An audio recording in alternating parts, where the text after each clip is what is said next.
This is Better Together. Sweet Haven Farm, Sweet Small Town Romance, Book 2. Written by Jessie Gussman. Performed by J. Dice. Episode 14. Chapter 25. How did the tenure vote go? Wyatt asked as he strolled with Harper, hand in hand, down by the pond. I don't know. Jeff hasn't texted me yet. Harper's voice was soft, almost drowned out by the euphony around them, crickets and katydids, frogs and an occasional hoot owl. Her voice might have been sad, almost lifeless, but her hand held tight to his. Maybe she held tight because of the darkness of the moonless night, but he figured it was more because his plane was lifting off in 5 hours. He had 1 hour before he needed to drive his rental car to the airport. The car was already packed. He'd said goodbye to the boys and Fink and Ellie. Harper was his only loose end. He'd known this was going to be painful, but he'd underestimated. His heart ached like it was covered in brush burns. The blackness in his chest resembled a bottomless pit. Probably normal. The tightness in his throat, the physical desire to hold her and never let go, and the slow, ponderous beating of his heart that sounded like a death toll didn't really surprise him either. But the actual physical pain in his chest, now that was a shock. He couldn't imagine that getting in the car and driving away wouldn't hurt worse, but he wasn't sure how it could. A soft breeze brought the scent of pond life to them, earthy and real, usually soothing. Not tonight. Tonight, it burned like sand scraping in his chest cavity. The stars reflected on the water, mocking him with their romantic beauty. A perfect night for romance. Instead, he was saying goodbye. Somehow, he had to say goodbye. We could do this long distance. Harper's voice, floating softly on the evening air, contradicted his thoughts. That might be easier. There was no joke on the tip of his tongue to ease his pain, no smart or teasing comment. He specialized in laughing under pressure, but there was no laughter tonight. It wouldn't change anything, she said. No, he agreed. He pulled her hand, turning her until she faced him, and he held her loosely in the circle of his arms. I wasn't going to ask, but I thought maybe if you didn't get tenure tonight, you might consider... Her phone buzzed. She didn't move. That might be Jeff, she whispered. They stared into each other's eyes. He couldn't bring himself to hope she didn't get the tenure she wanted and had worked so hard for. He didn't really want to be her last option either. Who she chose when nothing else went her way. Of course, he'd take her any way he could get her. If he was her last choice, he'd be thrilled with that. Aren't you going to look? He finally asked when her phone buzzed again. She pulled her phone out of her pocket and glanced at the screen. A moment of silence passed. His head swam. He closed his eyes against the suspense. I got it. Her voice was flat. She shoved her phone back in her pocket and wrapped her arms around his waist, laying her head on his chest. I'm happy for you. He choked out the words, meaning them, but his heart clenched all the same. The wind stirred the grass around them, rustling the leaves. Feels like rain, she said, snuggled against his heart. She pressed tight. Her hands clutched the back of his shirt, as though silently begging him to stay. Smells like it, too. He held her close, swaying slightly, although there was no rhythm or beat in the night music around them. There was so much he wanted to say, but there was no point. They stood like that for a while. He lost track of time in the dark, while clouds gathered and lightning blinked in the distance. The tangy smell of ozone blew in with the breeze. He moved his hands down her back, savoring the feel of her, wishing with all his being they had a different ending. A small voice whispered seductively in his ear, telling him he could change the ending. The power rested in his hands. All he had to do was give up the resort, give up his relationship with his dad, give up everything he'd ever thought he'd be. The thought brought hope and dread. Harper meant so much to him, but all his life he desired to win his dad's love and attention. All his life he'd planned to take over the resort eventually. He had finally committed to the plan. In order to do it, he had to give up Harper. Wyatt shifted. He hadn't checked the time in a while. I'd better go. Her hand reached up and cupped his cheek. Be careful. You too. He lowered his head, touching her lips with his. The explosion of passion still surprised him. Several minutes later, he raised his head. His chest heaved. He rested his forehead on Harper's. Thank you for this summer, he whispered. It was the best time of my life. Me too. Harper's breath fanned his neck as she spoke. I want to prolong this, to ask you to call me when you get there, so I know you arrived okay, to do what we've always done. But maybe it's just better to say this is the end and mean it. Despite the wisdom in her words, Wyatt's heart twisted. He swallowed against the constricting of his throat, thankful for the darkness hiding the gathering tears in his eyes. Yeah. He wouldn't text her when his plane touched down. Wouldn't Snapchat the rising sun over the Andes Mountains. Wouldn't tag her in his Facebook post. Wouldn't wait for her to text or call or tag. That was the payment for the kisses and the tender embraces, giving up the friendship that he'd had for the last 10 years. As though Harper was also coming to grips with the unforeseen payment terms, she said, You go. I'm going to stay here a little longer. I'd rather see you to your apartment, so that I know you are safe before I leave. Uncharacteristically, she didn't argue, but backed away and slipped her hand in his. They turned in tandem and walked to her apartment. The first big drops of rain hit them before they reached the cover of her small porch. The earthy scent of petrichor rose like mist around them. He inhaled it and would forever associate it with the incinerating pain of permanent separation. He tamped the trauma down to be dealt with later. One more kiss, memorizing her lips, her shape, soft skin, the berry scent mixed with darkness and the smell of earth and sky, accompanied by the far-off drum of thunder. At last, he pulled back. If he didn't leave now, he never would. I love you, Pickles. He turned, taking the few porch steps in one jump, jogging to his car, unable to tell if the wetness on his face was rain or tears. Harper stepped off the porch. Rain pelted her face. Wyatt's dark figure disappeared into the night. A flash of headlights, the fading of taillights.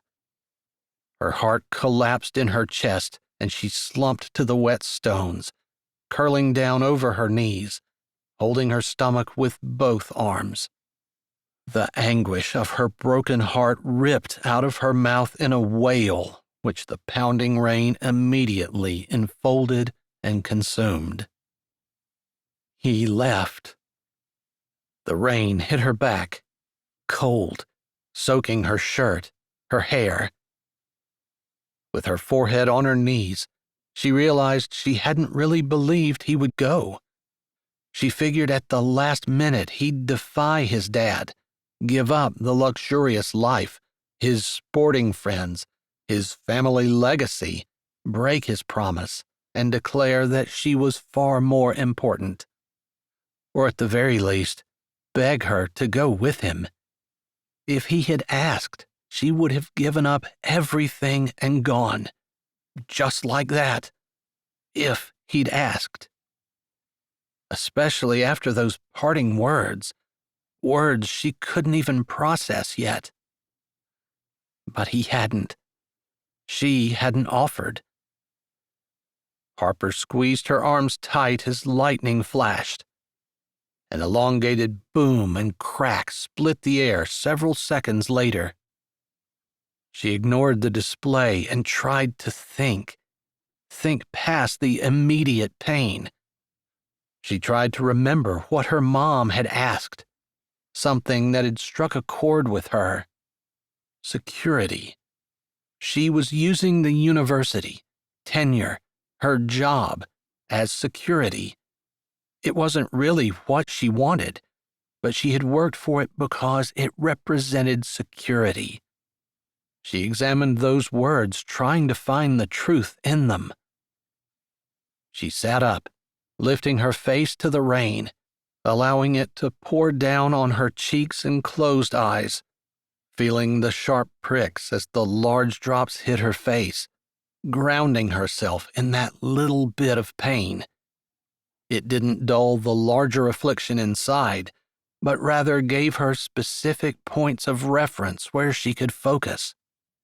It seemed like her life boiled down to two choices: being safe or being with Wyatt. She lowered her head and blinked. That had to be too simple. There was more, but she didn't know what. Letting go of her stomach, she hooked her hands behind her head, as though holding her brain could make it function like the intellectual she knew herself to be. This wasn't about temporary pain. Logically, she knew the hurt of losing Wyatt would fade with time, even if it felt like she were dying right now. No, this was more about long-term. She could be secure with her job, good money, familiar home and family, live inside the walls she'd built around her life. Or she could risk it all for love, for Wyatt. She rose and walked to her porch, standing at the railing looking out into the darkness. She couldn't see the rain pound down on all the familiar things she knew and loved, but she knew they were there. The farmhouse where she grew up, the tractor shed, the office and shop, the pumpkin patch, the cornfield which would become the corn maze in another month, the squash, strawberries, gourds, and apples, the friendly, low mountains in the distance, low enough that a normal person could hike over them in a day with no special equipment or training, impossible to get lost in, just walk downhill. So different from the towering Andes with the snow-capped peaks and frightening crevices, hot pools and challenging summits that swallowed whole airplanes.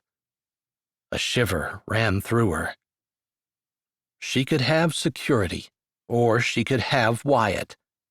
His smile, his touch, his strength, his humor. Her job was a cop-out. She hadn't worked hard because she loved it. She'd worked hard because she wanted the stability it brought. Harper pulled out her phone. It was after midnight. She texted Jeff, then waited, phone in hand, while the storm abated. Her stomach churned, but peace had entered her soul. This decision was the right one. It still made her nervous. Her phone buzzed. She jumped. He was still up and was able to see her immediately. Despite the late hour, he didn't even ask why. Probably he thought she was excited about the vote tonight. If it had mattered to her, she would have been. 10 minutes later, she stood on the front porch of his suburban home. "Harper, come in. You must be super excited. Let me tell you." I'll stay out here, Jeff. I'm so sorry to bother you tonight, but I know you've supported me, even when I really didn't deserve it. He stopped with his mouth opened. His eyes skimmed up and down, no doubt noting her soaking wet clothes. His forehead wrinkled, and he said in a more subdued voice, "No one has worked harder than you." She drew in a lungful of courage. Thanks, but I came here to tell you I don't want the tenured position. In fact, I'm going to hand in my resignation to the university just as soon as I can write it.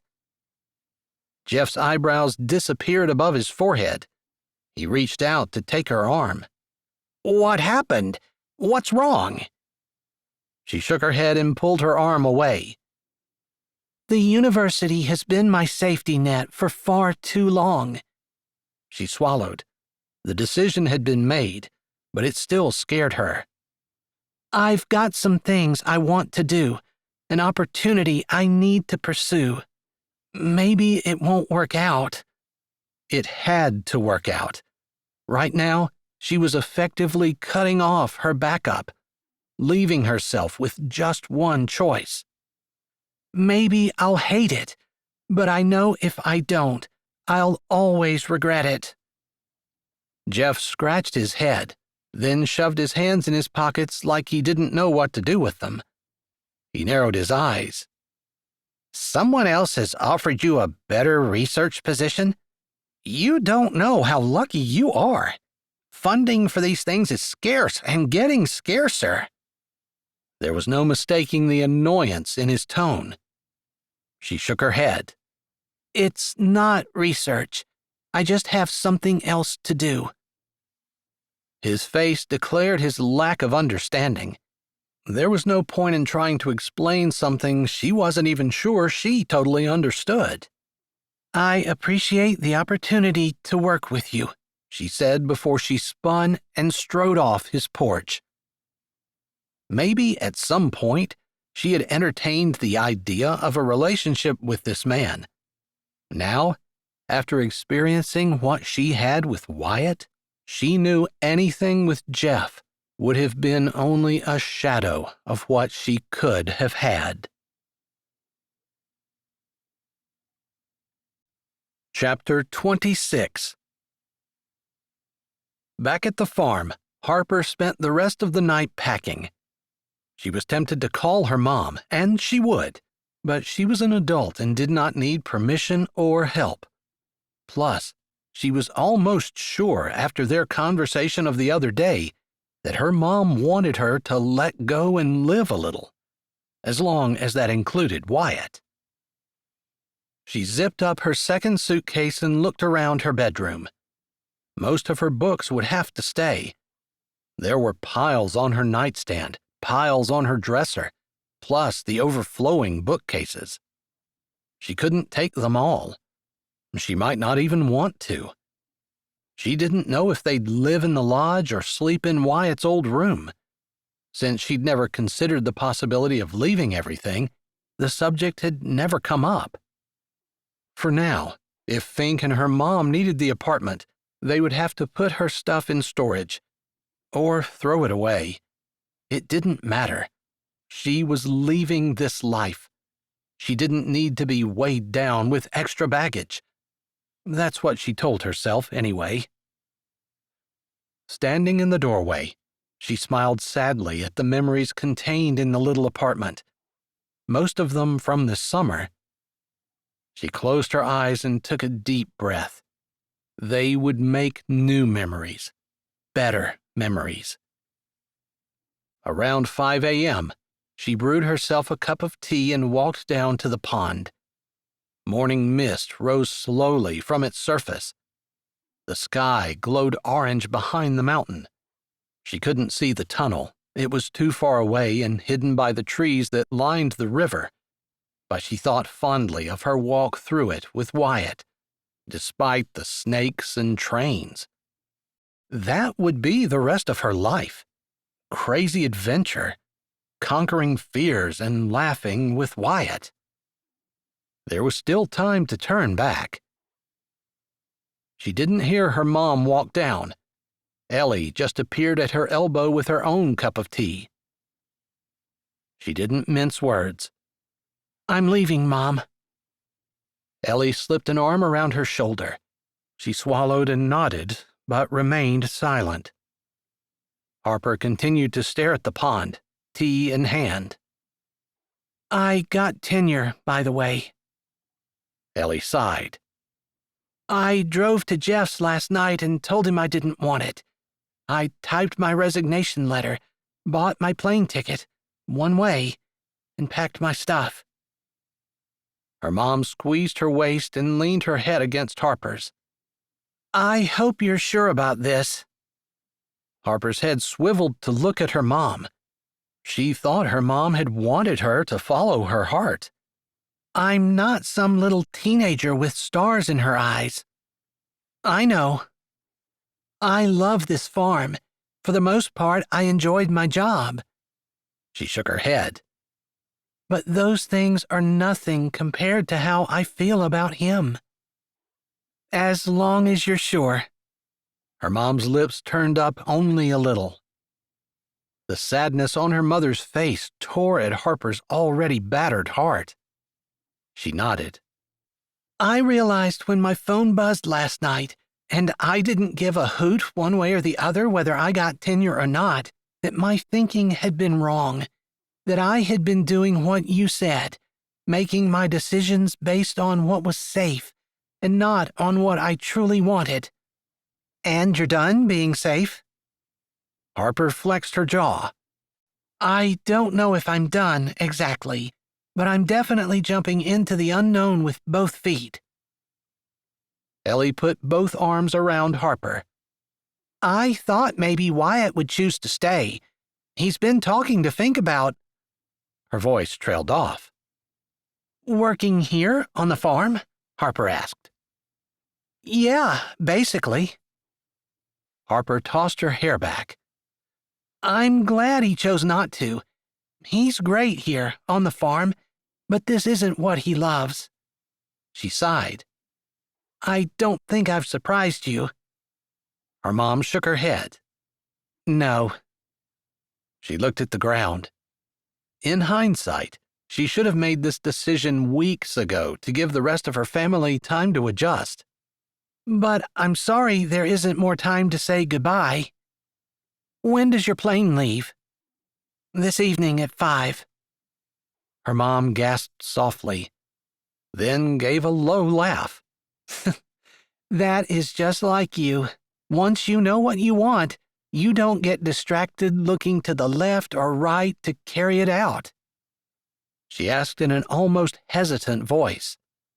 Can I drive you to the airport? Harper bit both lips. She wasn't going to cry. Deliberately making her voice cheerful, she said, Of course. I was hoping you would. Maybe the boys and Fink will come too. I'm sure they will. They linked arms and began to stroll back toward the house. It looks like it's going to rain again. The weather was always a safe topic. It wouldn't make her cry. That was quite a storm last night. Did Wyatt make it safely? So much for that. Harper's throat tightened, but she swallowed against it. I don't know. He didn't even text you? Her mom stumbled. She turned a wide-eyed gaze on Harper. We agreed it was better to quit cold turkey.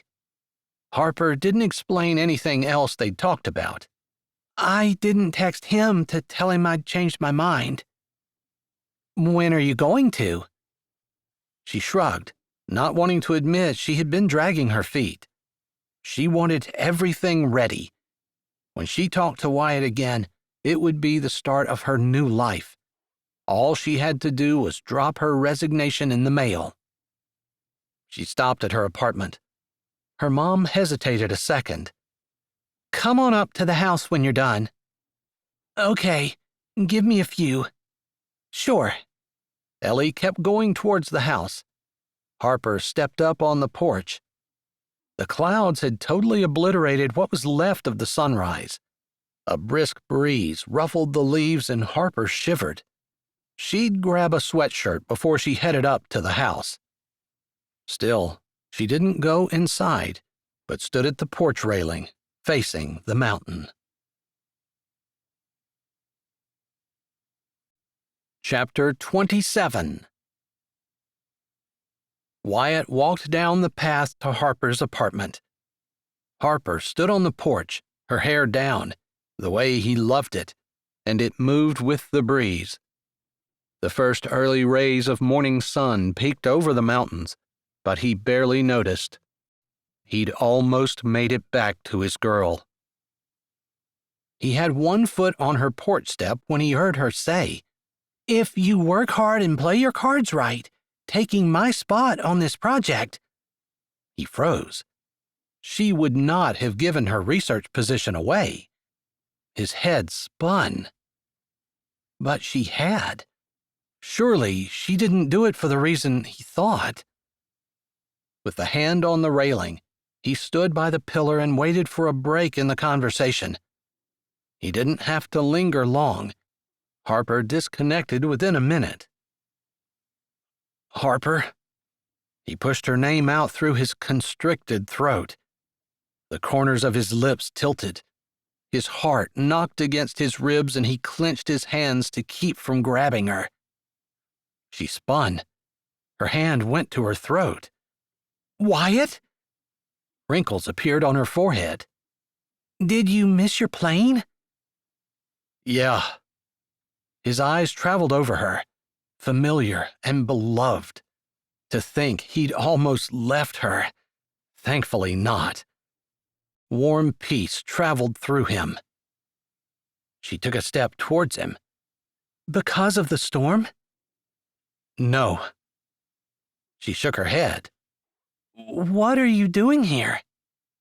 "I called my dad." He stepped over and stopped in front of her.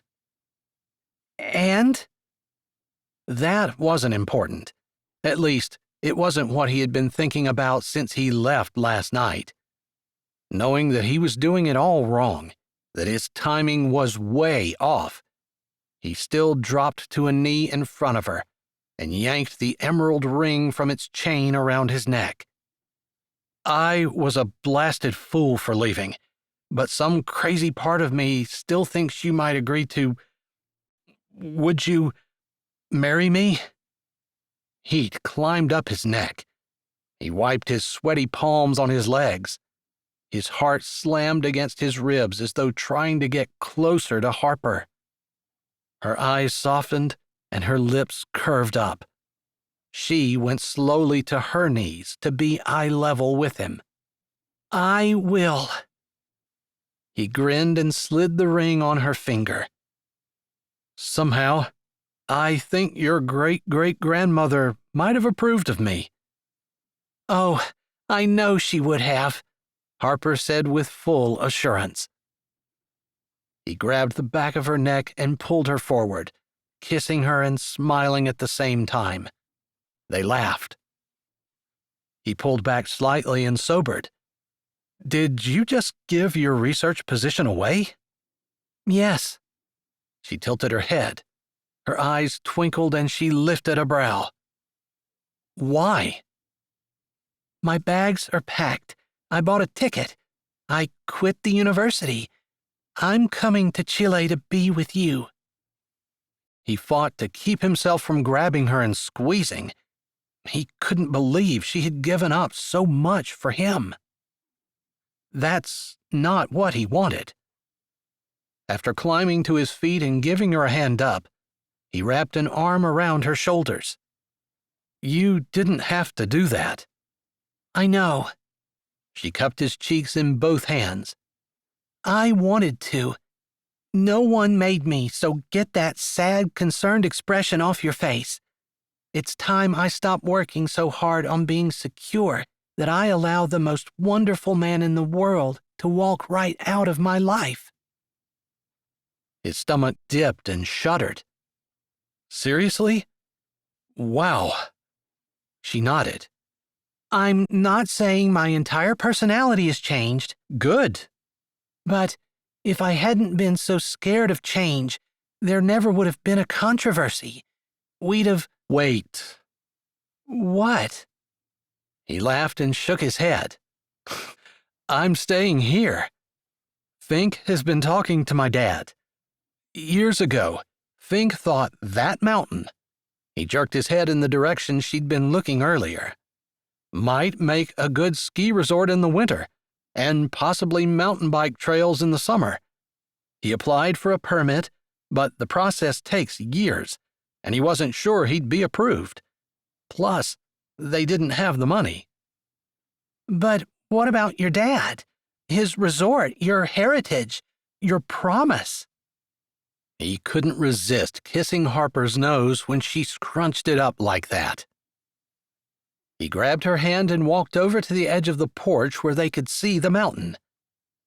Well, I was sitting at the airport in my car. I hadn't gotten out. Man, you have such a pull on me. It's always been hard to walk away, but this time, after the summer we'd had together, I just couldn't get on that plane. He shrugged. So I called my dad. Harper snorted. Bet he loved you waking him up. He loved even less that I told him I didn't want to come down anymore. You actually told him that? Wyatt nodded. I told him Fink and I had talked about that permit and what it could mean. Building a resort on the mountain. Yeah.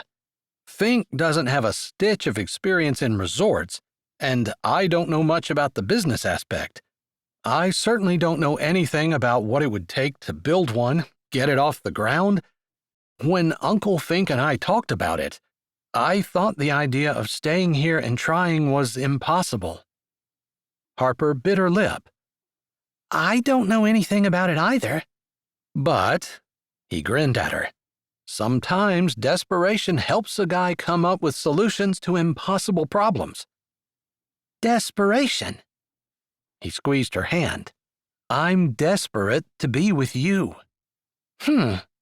So, he lifted their clasped hands and ran his other finger up her arm. He studied the contrast of dark on light. I told you I called my dad while I was sitting at the airport. I asked him how he felt about a great business opportunity in Pennsylvania. Harper's mouth dropped.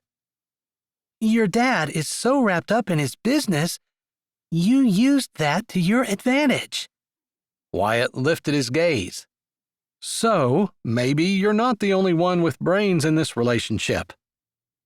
Harper jutted out a hip and put her free hand on it. Her toe tapped on the floor.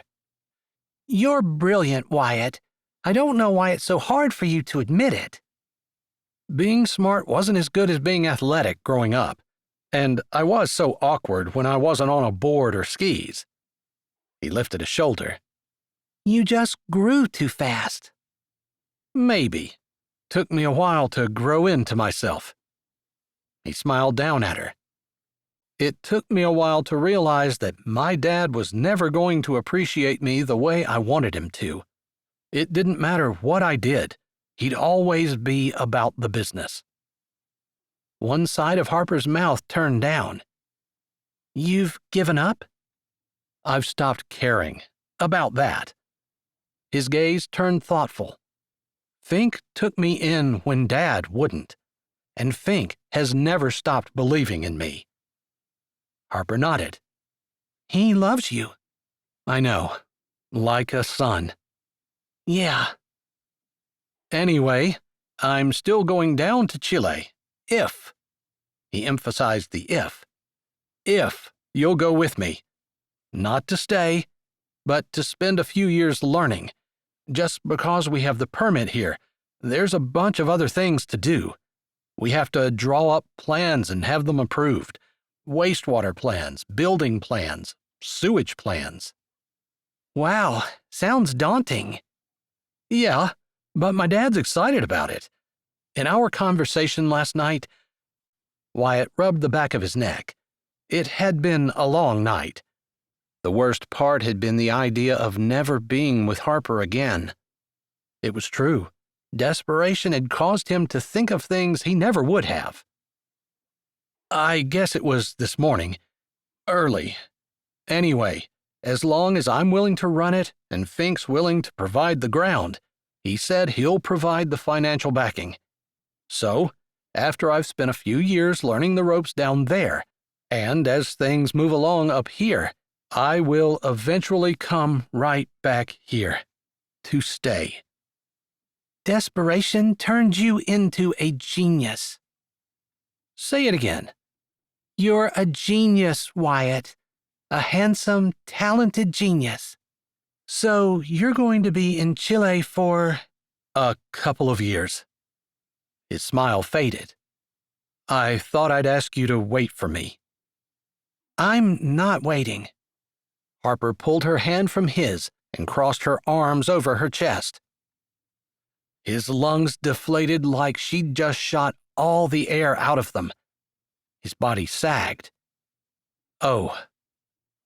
She tapped her foot on the floor. I'm going with you.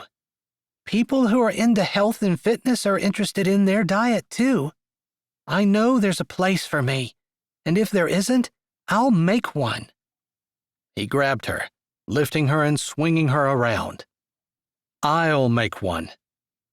We can do this together? He stopped swinging. She lowered her forehead onto his. He whispered, "We're better together." They grinned at each other. Goofy, I'm in love with you grins. Finally, Harper said, So, a couple of years in Chile. Then we're making our forever home, here. Wyatt allowed her to slide to her feet. And you can stay at the university. She shook her head. Nope. I'm ready to jump into something new. A new country, a new business? A new husband. Speaking of, Wyatt grinned. I'm free this weekend. Harper laughed. You'll never stop making me push my limits, will you? Nope. What did you tell your dad? That I needed to talk to you first. That I'd fly down when and if I got things settled with you. You really would like to get married this weekend? I've been waiting for 10 years. I can wait a little longer. If I'm going to jump, this weekend is as good a time as any. He took her hand. We'll do it. Their hands swung between them.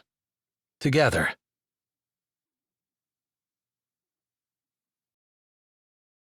Hi, this is Jay, and thanks for listening. If you're ready for another great audiobook, here's one we think you might like. Or check out the playlist with all our latest releases. Don't forget to subscribe to Say with Jay, give this video a thumbs up, and tell us what you liked in the comments.